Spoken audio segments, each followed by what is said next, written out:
revolución e invasión soviética en Afganistán. Tras las reformas de Zair, una crisis de modernización sacudió el país, poco preparado para una transformación.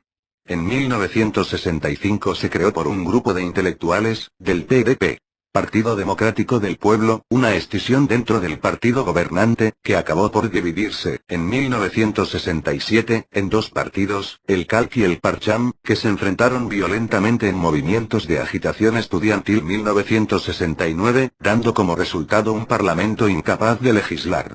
Además, en 1970 y 1971, las cosechas fueron catastróficas y el hambre asoló el país. Esto provocó un cambio de gobierno, aunque la inestabilidad continuó. El 16 y 17 de julio de 1973, un golpe de estado militar, dirigido por Sardar Muhammad Austed, primo y cuñado del rey, y apoyado por los dos partidos de la oposición, derrocó a Zahir Shah, quien salió hacia el exilio hacia Roma.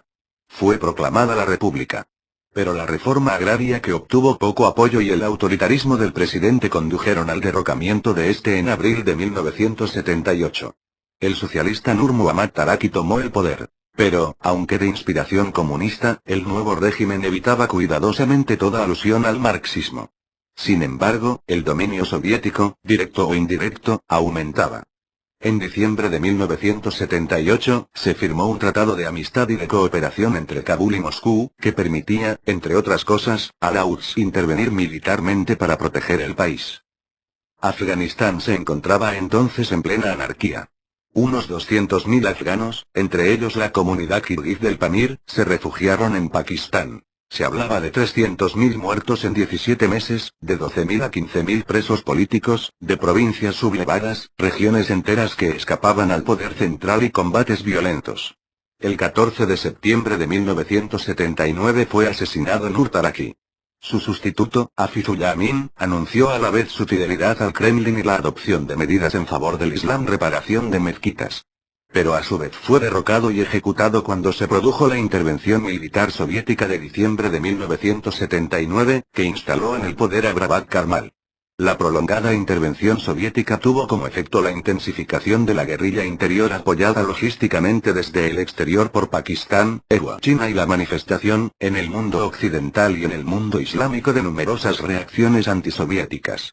Asimismo provocó un éxodo masivo de la población hacia Irán y Pakistán, 3 millones en 1985.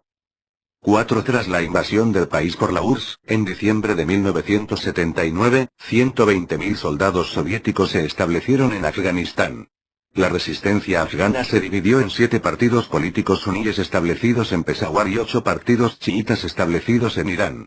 Los partidos suníes, el 80% de la población afgana es suní, eran mantenidos por Pakistán y recibían armas de EUA. Los chiitas administraban el centro del país, Hazarajat, que mantenían liberado casi en su totalidad desde 1979.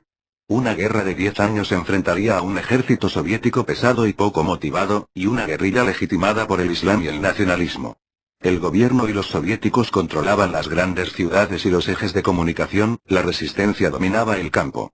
En el interior del país, la resistencia se dividió en centenares de pequeños frentes, correspondiendo a menudo a la segmentación por comandantes locales, en general, intelectuales venidos de las ciudades, mullah, o pequeños notables. Entre 4 y 5 millones de refugiados se instalaron en Pakistán o en Irán. Babak Karmal, al frente del Partido Comunista y del Estado afgano, de diciembre de 1979 a 1986, no consiguió establecer el régimen socialista y revolucionario que soñaba. El partido estaba minado por la división entre la facción Khalq, mayoritaria y radical, que recluta sus efectivos sobre todo de la etnia pashto, y la facción Parcham, más moderada. Los comunistas aparecían además, como el partido del extranjero. Implicaciones internacionales. Estados Unidos pretendió oponerse a la brecha abierta por los soviéticos en los países del tercer mundo durante los años 70 y preparar represalias contra la URSS si aumentaban la amenaza que la ocupación de Afganistán suponía para el control del Golfo Pérsico. El momento culminante de su ayuda financiera y militar fue la entrega a la resistencia de misiles antiaéreos Stinger 1986. Arabia Saudí se preocupó por impedir cualquier incursión de Irán, entonces en guerra con Irak. Se esforzó en constituir un frente de fundamentalistas suníes, reclutados sobre todo de la etnia pashto, en perjuicio de los chiitas e incluso de los suníes de habla persa llamados impropiamente tabziks, susceptibles a todos los ojos de los saudíes, de preferir Irán. Pakistán, bajo la égida del general Zia-ul-Haq, cuya política proseguiría tras su muerte en 1988, tenía dos objetivos: eliminar la amenaza soviética con el fin de evitar quedar atrapado entre Afganistán y la India, aliados de la URSS, pero también establecer una especie de protectorado en un futuro Afganistán islámico. A pesar de las ofensivas sangrientas, sobre todo entre 1984 y 1986, los soviéticos no pudieron vencer batallas decisivas contra la resistencia, ni siquiera cerrar la frontera con Pakistán. La guerra impidió también cualquier posible tregua con EUA. Cada año, en noviembre, una mayoría aplastante de los países miembros de la Asamblea General de la ONU pedía la retirada de las tropas soviéticas. Desde su llegada al poder en 1985, Gorbachov se esforzó por salir del punto muerto militar y eliminar el obstáculo que representaba la cuestión afgana para la nueva distensión.